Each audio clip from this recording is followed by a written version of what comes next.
नमस्कार दोस्तों, स्वागत है आपका आज के मुख्य समाचार में, जिसमें सबसे पहले और बड़ी खबर में आपको बताएंगे कि भारत का बंगाल की खाड़ी में नो फ्लाई जोन का ऐलान, 12 घंटे तक जेट शिप सब बंद, पाकिस्तान बांग्लादेश में हाहाकार। खबर में आगे जिक्र होगा कि यूपी में शुरू होगी देश की पहली स्वच्छ वायु प्रबंधन योजना, वायु प्रदूषण से निपटने के लिए योगी सरकार का बड़ा कदम। इसी के साथ आगे आपको बताएंगे कि यूनिस पर चौतरफा संकट, देश में बवाल, सूडान में 6 बांग्लादेशी सैनिकों की मौत, दक्षिण अफ्रीका से भी आई बुरी खबर। इसी के साथ आगे जिक्र होगा कि 3 महीने में तीसरे अफगानी मंत्री आ रहे हैं भारत, पाकिस्तान की और बढ़ेगी बौखलाहट। और इसी के साथ खबर में आपको बताएंगे दोस्तों कि उत्तर भारत के 16 शहरों में घने कोहरे की चेतावनी, शीतलहर का भी होगा अटैक अलर्ट जारी। दोस्तों, हर एक खबर की गहराई में आपको ले जाएंगे, लेकिन उससे पहले आपसे निवेदन कि वीडियो कीजिए लाइक और चैनल को सब्सक्राइब करके बेल आइकन दबाकर कमेंट में लिखिए जय हिंद। रुक करते हैं सबसे पहले और बड़ी खबर की तरफ। भारत का बंगाल की खाड़ी में नो फ्लाई जोन का ऐलान, 12 घंटे तक जेट शिप सब बंद, पाकिस्तान बांग्लादेश में हाहाकार। जी हां दोस्तों, भारत एक बार फिर से कुछ बड़ा करने जा रहा है और यही वजह है कि रणनीतिक रूप से महत्वपूर्ण बंगाल की खाड़ी में 2520 किलोमीटर तक के लिए नो टाइम जारी कर दिया गया है। इसका मतलब यह हुआ कि तय तिथि और समय पर बंगाल की खाड़ी में संबंधित रूट से ना तो कोई एयरक्राफ्ट गुजरेगा और ना कोई शिप इस मार्ग से ट्रैवल करेगा। इसका उद्देश्य किसी भी तरह की दुर्घटना को रोकना है। भारत ने बे ऑफ बंगाल में 2500 किलोमीटर के नो फ्लाई जोन की घोषणा ऐसे वक्त में की है जब पड़ोसी देश पाकिस्तान और बांग्लादेश में किसी न किसी वजह से हाहाकार और खलबली की स्थिति है। और आपको बता दें कि बांग्लादेश में चुनाव आयोग के दफ्तर में आम लोगों ने आग के हवाले इसको कर दिया, तो पाकिस्तान में देश के लिए वफादार मानी जाने वाली खुफिया एजेंसी आईएसआई के पूर्व चीफ फैज हमीद का ही कोर्ट मार्शल कर दिया गया है। डीआरडीओ ने 17 से 20 दिसंबर 2025 के बीच बंगाल की खाड़ी में एक मिसाइल परीक्षण तय किया है। इसके कारण 25 से 20 किलोमीटर तक का बहुत बड़ा नो फ्लाई और नो शिप जोन घोषित किया गया है। यह नो टाइम रोजाना सुबह 6 बजे से शाम 6 बजे तक लागू रहेगा। यह अक्टूबर में हुए परीक्षण के 1480 किलोमीटर क्षेत्र से कहीं बड़ा है, जिससे संकेत मिला है कि इस बार लंबी दूरी की मिसाइल का परीक्षण हो सकता है। दोस्तों, रुक करते हैं अगली ब्रेकिंग न्यूज तरफ। यूपी में शुरू होगी देश की पहली स्वच्छ वायु प्रबंधन परियोजना, वायु प्रदूषण से निपटने के लिए योगी सरकार का बड़ा कदम। जी हां दोस्तों, उत्तर प्रदेश को स्वच्छ, स्वस्थ और आर्थिक रूप से अधिक सक्षम राज्य बनाने की दिशा में मुख्यमंत्री योगी आदित्यनाथ के नेतृत्व में राज्य सरकार निरंतर ठोस कदम उठा रही है। वायु प्रदूषण की बढ़ती चुनौती से निपटने के लिए मुख्यमंत्री योगी आदित्यनाथ आगामी महीने जनवरी 2026 में उत्तर प्रदेश स्वच्छ वायु प्रबंधन परियोजना का शुभारंभ करेंगे। और इस परियोजना के शासी निकाय की अध्यक्षता उत्तर प्रदेश के मुख्य सचिव करेंगे, जबकि प्रमुख सचिव और अपर मुख्य सचिव सदस्य के रूप में नामित होंगे। वायु प्रदूषण की गंभीर समस्या से निपटने के उद्देश्य से योगी सरकार विश्व बैंक के सहयोग से यूपीसीएएमपी परियोजना का कार्यान्वयन कर रही है। इसी क्रम में हाल ही में यूपीसीएएमपी प्राधिकरण के शासी निकाय की दूसरी बैठक मुख्य सचिव की अध्यक्षता में संपन्न हुई, जिसमें पर्यावरण, वन एवं जलवायु परिवर्तन विभाग सहित संबंधित विभागों के वरिष्ठ अधिकारियों ने भाग लिया। बैठक में मुख्य सचिव ने निर्देश दिए कि परियोजना के कार्यान्वयन से जुड़े सभी आवश्यक कदमों की समयबद्ध प्रगति की अद्यतन जानकारी आगामी बैठक में प्रस्तुत की जाए। इस परियोजना को लेकर बीते 3 नवंबर 2025 को नई दिल्ली में आर्थिक मामलों के विभाग, विश्व बैंक और उत्तर प्रदेश सरकार के बीच परियोजना वार्ता सफलतापूर्वक संपन्न हुई थी। इसके पश्चात 10 दिसंबर 2025 को विश्व बैंक के निदेशक मंडल द्वारा परियोजना को औपचारिक मंजूरी प्रदान की गई। शासी निकाय को परियोजना की संरचना, वित्त पोषण व्यवस्था और विशेष प्रयोजन वाहन के रूप में गठित यूपीसीएएमपी प्राधिकरण के माध्यम से कार्यान्वयन की तैयारियों की विस्तृत जानकारी दी गई। रुक करते हैं अगली ब्रेकिंग न्यूज की तरफ। यूनिस पर चौतरफा संकट, देश में बवाल, सूडान में 6 बंगाली सैनिकों की मौत, दक्षिण अफ्रीका से भी आई बुरी खबर। जी हां दोस्तों, बांग्लादेश के अंतरिम सरकार के प्रमुख मोहम्मद यूनिस चौतरफा संकट में घिरे हैं। बांग्लादेश में चुनाव आयोग के दफ्तर को आग के हवाले कर दिया गया है। वहीं अब अफ्रीका से 2 बेहद चिंताजनक खबरें सामने आई हैं। एक तरफ सूडान में संयुक्त राष्ट्र के शांति मिशन पर आतंकी हमले में बांग्लादेशी सैनिकों की जान गई है, तो दूसरी तरफ साउथ अफ्रीका में अवैध तरीके से पहुंचे बांग्लादेशी नागरिकों को हिरासत में लेकर देश से बाहर निकालने की तैयारी की जा रही है। इन दोनों घटनाओं ने एक साथ बांग्लादेश की सरकार और सुरक्षा तंत्र की मुश्किलें बढ़ा दी हैं। सूडान के अशांत अबेई इलाके में संयुक्त राष्ट्र के शांति मिशन यूनेस्फा पर हुए आतंकी हमले में बांग्लादेश के 6 सैनिकों की मौत हो गई है, बल्कि 6 घायल हो गए हैं। संयुक्त राष्ट्र के कैंप पर यह हमला एक ड्रोन के जरिए किया गया था। बांग्लादेश सेना के मुताबिक यह हमला इतना भीषण था कि इलाके में अब भी हालात पूरी तरह काबू में नहीं आए हैं। रुक करते हैं अगली ब्रेकिंग न्यूज़ की तरफ। 3 महीने में तीसरे अफगानी मंत्री आ रहे भारत, पाकिस्तान की और बढ़ेगी बौखलाहट। जी हाँ दोस्तों, अफगानिस्तान के स्वास्थ्य मंत्री अगले हफ्ते भारत आएंगे। ये पिछले 3 महीनों में काबुल से तीसरा बड़ा दौरा होगा। इससे पहले विदेश मंत्री और वाणिज्य मंत्री भी भारत आ चुके हैं। एक्सपर्ट्स के मुताबिक अफगानिस्तान के स्वास्थ्य मंत्री का ये भारत दौरा दोनों देशों के रिश्तों को और मजबूत करेगा, खासकर ऐसे वक्त में जब पाकिस्तान दोनों देशों के बीच दरार डालने की कोशिश कर रहा है। जिस तरह से अफगानिस्तान के मंत्री भारत का दौरा कर रहे हैं, इससे पाकिस्तान परेशान जरूर होगा। अफगानिस्तान के स्वास्थ्य मंत्री मौलवी नूर जलाल जलाली जल्द ही भारत की यात्रा पर होंगे। जलाली की यात्रा अक्टूबर में विदेश मंत्री आमिर खान मुत्ताकी और नवंबर में वाणिज्य मंत्री नरुद्दीन अजीजी की यात्राओं के बाद हो रही है। रुक करते हैं अगली ब्रेकिंग न्यूज़ की तरफ। उत्तर भारत के 16 शहरों में घने कोहरे की चेतावनी, शीतलहर का भी होगा अटैक अलर्ट जारी। जी हाँ दोस्तों, देश में मौसम का मिजाज लगातार बदल रहा है, कभी बादल कभी शीतलहर, तो अब घना कोहरा ने लोगों के जनजीवन अस्त व्यस्त कर दिया है। मौसम विभाग के मुताबिक 15 दिसंबर को पहाड़ी राज्यों में बर्फबारी की चेतावनी जारी की गई है। कई जगह घने कोहरे के चलते विजिबिलिटी भी कम होती जा रही है। कुछ जगहों पर दुर्घटनाओं की खबर सामने आ रही है। दोस्तों, आपको बता दें कि उत्तर भारत के 16 शहरों में मुश्किलें बढ़ने वाली हैं। उत्तर प्रदेश के लखनऊ, कानपुर, अयोध्या, प्रयागराज, बरेली, अमेठी, मुजफ्फरनगर, गौतम बुद्ध नगर में घना कोहरा छाया रहेगा। वहीं हरियाणा के पानीपत, सोनीपत और गुरुग्राम में घना कोहरा छाया रहेगा। पंजाब के अमृतसर, पटियाला, मोहाली, तरनतारन, होशियारपुर में घना कोहरा छाया रहेगा। दिल्ली में 15 दिसंबर को खतरनाक प्रदूषण के स्तर के चलते धूप का दर्शन होने की संभावना कमी है। सुबह के समय घना कोहरा देखने को मिल सकता है। वहीं अधिकतम तापमान 26 डिग्री सेल्सियस तो न्यूनतम तापमान 9 डिग्री सेल्सियस तक रहेगा। लोगों को सुबह के समय सावधान रहने की जरूरत है। दोस्तों, रुक करते हैं अगली ब्रेकिंग न्यूज़ की तरफ। नितिन नवीन को कार्यकारी अध्यक्ष बनाकर बीजेपी ने बढ़ाई ममता बनर्जी की मुश्किल, बंगाल में बन सकते हैं मास्टर स्ट्रोक। जी दोस्तों, जैसी उम्मीद थी बिल्कुल वैसा ही हुआ है। उत्तर प्रदेश के वित्त राज्य मंत्री पंकज चौधरी के नाम पर का औपचारिक ऐलान होने के कुछ ही देर बाद बीजेपी ने जेपी नड्डा के उत्तराधिकारी का ऐलान कर दिया है। पार्टी ने बिहार में 4 बार के विधायक और मंत्री नितिन नवीन के नाम का ऐलान कर दिया है। नितिन नवीन का नाम कहीं भी चर्चा में नहीं था। नवीन के नाम का ऐलान होते ही बीजेपी ने कई नए रिकॉर्ड बनाने की ओर कदम बढ़ा दिया है। अगर वो पूर्णकालिक अध्यक्ष बनते हैं तो सबसे कम उम्र के होंगे। नितिन नवीन बीजेपी नेता नवीन किशोर सिन्हा के बेटे हैं। नवीन की तरह बीजेपी ने पहले अमित शाह के राष्ट्रीय अध्यक्ष रहते हुए जेपी नड्डा को भी कार्यकारी अध्यक्ष बनाया था। रुक करते हैं अगली ब्रेकिंग न्यूज़ की तरफ। बस्तर ओलंपिक के समापन में गृह मंत्री की घोषणा, कहा मार्च 2026 तक माओवादी हिंसा का होगा पूर्ण अंत। जी हाँ दोस्तों, केंद्रीय गृह मंत्री अमित शाह ने शनिवार को बस्तर ओलंपिक 2025 के समापन के अवसर पर माओवाद के विरुद्ध निर्णायक संघर्ष और बस्तर के सर्वांगीण विकास का स्पष्ट रोड मैप रखा। उन्होंने कहा कि प्रधानमंत्री नरेंद्र मोदी के नेतृत्व में सरकार का लक्ष्य केवल माओवाद समाप्त करना ही नहीं है, बल्कि कांकेर, कोडागांव, बस्तर, सुकमा, बीजापुर, नारायणपुर और दंतेवाड़ा, इन 7 जिलों वाले बस्तर संभागों को दिसंबर 2030 तक देश का सबसे विकसित आदिवासी क्षेत्र बनाना है। उन्होंने ये भी कहा कि बस्तर अब भय नहीं बल्कि भविष्य का प्रतीक बन चुका है। जहां कभी गोलियों की गूंज थी, वहां अब विकास, खेल और शांति की आवाज़ सुनाई दे रही है। 51 दिन तक चले इस महाकुंभ में कुल 3.91 लाख खिलाड़ियों ने हिस्सा लिया था। इसमें 761 पूर्व माओवादी भी शामिल थे। शाह ने कहा कि बस्तर के हर नागरिक को पक्का मकान, बिजली, शौचालय, नल से पेयजल, गैस सिलेंडर, 5 किलो अनाज और 5 लाख रुपए तक का मुफ्त उपचार उपलब्ध कराना सरकार की प्राथमिकता है। अगले 5 वर्षों में केंद्र और छत्तीसगढ़ सरकार बस्तर को विकास का मॉडल बनाएगी। दोस्तों, रुक करते हैं अगली ब्रेकिंग न्यूज़ की तरफ। 75 साल की दोस्ती का नया आयाम, भारतीय राजदूत बोले रिश्तों को नए स्तर पर ले जाने का अवसर। जी हाँ दोस्तों, प्रधानमंत्री नरेंद्र मोदी 15 और 16 दिसंबर को जॉर्डन के 2 दिवसीय दौरे पर जाएंगे।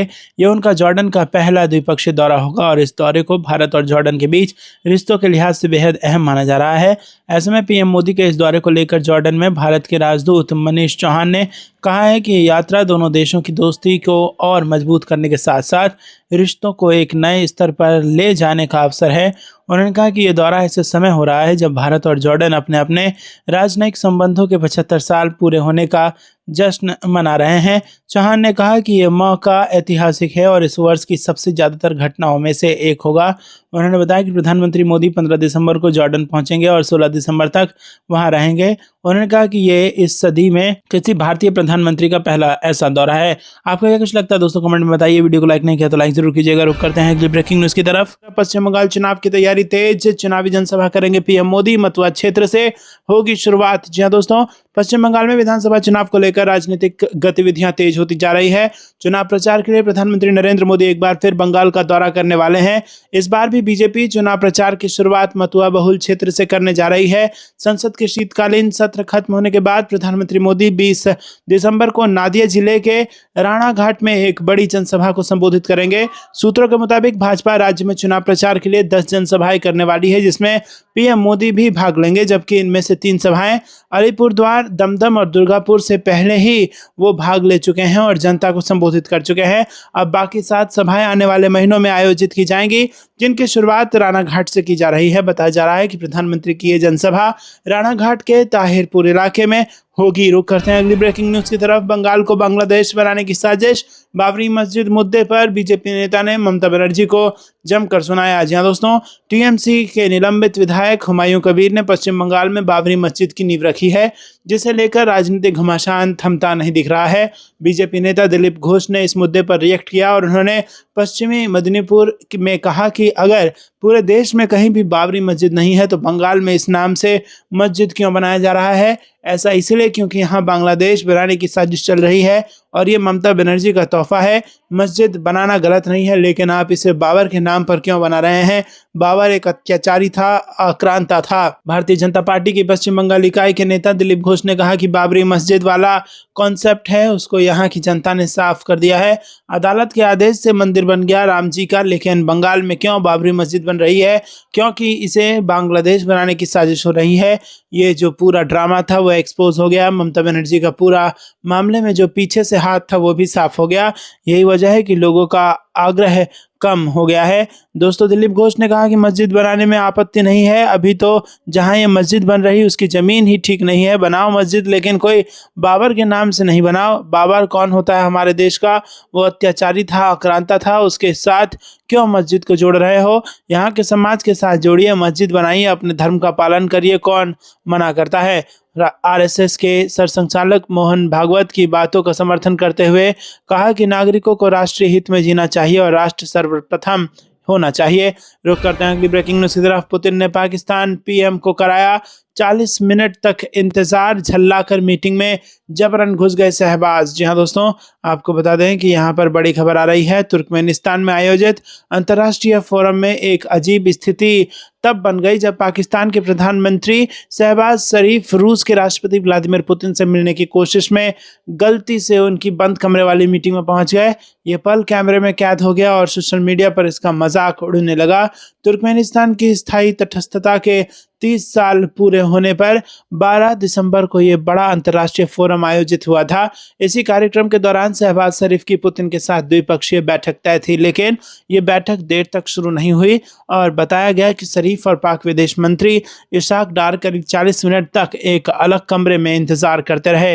रुक करते हैं अगली ब्रेकिंग न्यूज की तरफ। योगी ही है उपयोगी, यूपी बीजेपी अध्यक्ष चुनाव का सबसे बड़ा संदेश। जी हाँ दोस्तों, आपको बता दें कि उत्तर प्रदेश बीजेपी के संगठन की कमान ओबीसी नेता को सौंपने की तैयारी कर बीजेपी ने कई राजनीतिक संदेश दे दिए हैं। एक बड़ा राजनीतिक संदेश गैर यादव ओबीसी तबके के लिए तो है ही, जो पिछले लोकसभा चुनाव में बीजेपी से रूठकर दूर चला गया था।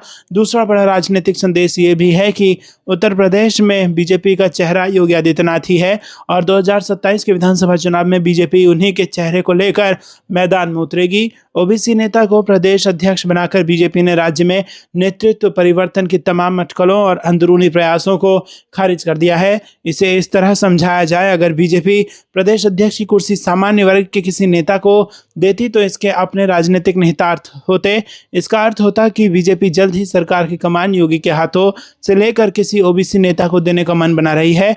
ऐसा इसीलिए क्योंकि सत्ता और संगठन दोनों की कमान अगड़ों के हाथों में नहीं रह सकती, लेकिन अब बीजेपी ने ओबीसी को प्रदेश अध्यक्ष बनाकर संगठन की कमान ओबीसी और सरकार की कमान अगड़े के हाथ में देकर सामाजिक समीकरण साधने और इसमें संतुलन बैठाने का प्रयास किया है। रुक करते हैं अगली ब्रेकिंग न्यूज की तरफ। बयानबाजी से नहीं एक्शन से जीती जाती है जंग, सीडीएस जनरल अनिल चौहान की पाकिस्तान को चेतावनी। जी हाँ दोस्तों, आपको बता दें कि chief of defence staff general Anil Chauhan ने शनिवार को तेलंगाना के एयरफोर्स अकादमी डुंडीगल में ऑटम टर्म 2025 25 की कंबाइंड ग्रेजुएशन परेड की समीक्षा की। इस दौरान सीडीएस जनरल अनिल चौहान नए फ्लाइट कैडेट्स को कहा कि युद्धों में कोई रनर अप नहीं होता। वहीं पाकिस्तान का बिना नाम लिए तंज कसते हुए उन्होंने कहा कि युद्ध खाली बयानबाजी या सोशल मीडिया प्रचार से नहीं बल्कि स्पष्ट लक्ष्य, ठोस योजना और निर्णायक कार्रवाई से जीती जाती है। साथ ही ये भी बताया कि ऑपरेशन सिंदूर अभी जारी है। नए फ्लाइट कैडेट से सीडीएस जनरल अनिल चौहान ने कहा कि गलती की गुंजाइश जीरो है और लापरवाही की कीमत बहुत भारी होती है। आप भी एयरफोर्स में ऐसे समय में शामिल हो रहे हैं जब एक नया नॉर्मल पूरी तरह से बन चुका है, एक ऐसा दौर जो हाई लेवल की ऑपरेशनल तैयारी से पहचाना जाता है। ऑपरेशंस की तीव्रता भले ही कम हो गई हो, लेकिन ऑपरेशन सिंदूर जारी है। हमारी ताकत हर घंटे, हर दिन अलर्ट, फुर्तीले और तैयार रहने की क्षमता में होगी। जीत को आदत बनाना इस नए नॉर्मल का हिस्सा होना चाहिए। युद्ध घोषणा से नहीं बल्कि मकसद वाले कामों से जीते जाते हैं। बता दें कि भारतीय वायुसेना के अलग अलग ब्रांचों के फ्लाइट कैडेट्स की प्री कमिश्निंग ट्रेनिंग के सफल पूरा होने पर एयरफोर्स एकेडमी डुंडीगल हैदराबाद में एक कंबाइंड ग्रेजुएशन परेड आयोजित की गई। Chief of defence staff general Anil Chauhan graduation ceremony के रिव्यूइंग ऑफिसर थे। रुक करते हैं अगली ब्रेकिंग न्यूज की तरफ। चीन पर लगेगी लगाम। ग्रेट निकोबार द्वीप पर भारत ने दूसरे हवाई अड्डे के निर्माण के लिए शुरू कर दिया है काम। जी हाँ दोस्तों, आपको बता दें कि चीन की बढ़ती महत्वाकांक्षाओं को देखते हुए भारत ने मलक्का जलडमरू मध्य में बड़ा कदम उठाया है। भारत ने रणनीतिक रूप से महत्वपूर्ण ग्रेट निकोबार द्वीप पर औपचारिक रूप से दूसरा हवाई अड्डा बनाने का काम शुरू कर दिया है। यह द्वीप भारत का सबसे दक्षिणी इलाका है और मलक्का जलडमरू मध्य के पास स्थित है। ये जलडमरू मध्य चीन और सुदूर पूर्व के लिए एक बहुत जरूरी समुद्री रास्ता है। मीडिया रिपोर्ट के मुताबिक भारत का यह नया हवाई अड्डा ग्रेट निकोबार द्वीप के चिंगेन में बनेगा। ये गलाथिया खाड़ी के पास है और ग्रेट निकोबार अंडमान और निकोबार द्वीप समूह का हिस्सा है जो बंगाल की खाड़ी में पड़ता है। ये जगह इंडोनेशिया के सुमात्रा में बांदा एहस से 150 किलोमीटर उत्तर पश्चिम में है। रुक करते हैं अगली ब्रेकिंग न्यूज की तरफ। पाकिस्तानी सरकार से आर पार के मूड में बलूच। नीदरलैंड में जोरदार विरोध प्रदर्शन। शहबाज मुनीर की उड़ी नींद। जी हाँ दोस्तों, बलूच नेशनल मूवमेंट ने नीदरलैंड के हेग में पार्लियामेंट के बाहर पाकिस्तान विरोधी एक रैली निकाली है। प्रदर्शन के दौरान पाकिस्तानी अधिकारियों के बलूचिस्तान में मानवाधिकार के उल्लंघन की गंभीर स्थिति को उठाया। अंतर्राष्ट्रीय मानवाधिकार दिवस के मौके पर यह रैली निकाली। तख्तियों और बैनर पर बलूचिस्तान में चल रहे पाकिस्तानी सरकारी और सेना के दमन के बारे में लिखा था। बीएनएम ने बताया कि बलूचिस्तान में लोगों को जबरन गायब करना, बिना कानूनी कार्रवाई के हत्याएं और मूल अधिकारों का बड़े पैमाने पर उल्लंघन किया जा रहा है। प्रदर्शनकारियों ने अंतर्राष्ट्रीय समुदाय से बलूचिस्तान में बिगड़ते मानवाधिकार की स्थिति पर गंभीरता से ध्यान देने की अपील की। प्रदर्शन को संबोधित करते हुए बीएनएम नीदरलैंड्स चैप्टर के अध्यक्ष मोहिम अब्दुल रहीम, जहरा बलूच, सैफ बलूच मेहरा और जय सिंध फ्रीडम मूवमेंट के सत्तार ने कहा कि बलूचिस्तान में दशकों से मानवाधिकार का गंभीर उल्लंघन जारी है। रुक करते हैं अगली ब्रेकिंग न्यूज की तरफ। टैरिफ हटाना पड़ेगा। ट्रेड डील पर भारत का अमेरिका को फाइनल ऑफर। खुलकर रखी अपनी डिमांड। ट्रंप के पाले में गेंद। जी हाँ दोस्तों, भारत और अमेरिका के बीच ट्रेड डील पर बातचीत अब अपनी मंजिल की ओर जाती दिख रही है। भारत ने कुछ बदलाव के साथ फाइनल डील अमेरिका के सामने रख दी है। भारत ने अमेरिका की कई बातों को मान लिया है तो अपनी कुछ कड़ी शर्तें भी लगाई हैं। इन शर्तों में सबसे अहम रूसी तेल से जुड़े अतिरिक्त 25% टैरिफ को हटवाना है। डोनाल्ड ट्रंप प्रशासन ने अगस्त के महीने में भारत के सामानों पर 50% टैरिफ लागू किया और इसमें 25% टैरिफ रूस से तेल खरीदने के दंड के तौर पर लगाया गया है। दोस्तों, आपको बता दें कि अपने दो अलग अलग सोर्स के हवाले से भारत अमेरिका ट्रेड डील पर यह जानकारी दी गई है। रिपोर्ट में बताया गया है कि भारत ने अखरोट, बादाम, सेब और इंडस्ट्रियल सामान के इंपोर्ट पर टैरिफ को भी हटाने के लिए कहा। हालांकि ये एक बड़े बायलैटरल ट्रेड एग्रीमेंट का हिस्सा होंगे। फिलहाल भारत 25% टैरिफ हटवाने पर फोकस कर रहा है। आपको क्या कुछ लगता है कमेंट में बताइए। वीडियो को लाइक नहीं किया तो लाइक जरूर कीजिए। रुक करते हैं अगली ब्रेकिंग न्यूज की तरफ। अमेरिकी दबाव बेअसर। रूस से बढ़ गया भारत का तेल आयात। कैसे और बढ़ सकती है खरीद। आपको बता दें दोस्तों कि बीते कुछ महीनों से टैरिफ और दूसरे कई प्रतिबंध लगाकर भारत पर दबाव डालने की अमेरिका की कोशिश नाकामयाब होती नजर आ रही है। हाल ही में ये खबर सामने आई है कि नवंबर में भारत का रूस से कच्चे तेल का आयात बढ़ गया है। जानकारी के मुताबिक भारत का रूस से तेल आयात नवंबर नवंबर में 4% बढ़कर 5 महीने में सबसे अधिक 2.6 अरब यूरो तक पहुंच गया है। यूरोप के एक शोध संस्थान ने शुक्रवार को ये जानकारी दी। Centre for research on energy and clean air ने एक रिपोर्ट में बताया कि रूसी कच्चे तेल के मामले में भारत नवंबर में चीन के बाद दूसरा सबसे बड़ा खरीदार रहा। इसके पहले अक्टूबर में भारत ने रूस से 2.5 अरब यूरो का कच्चा तेल खरीदा था।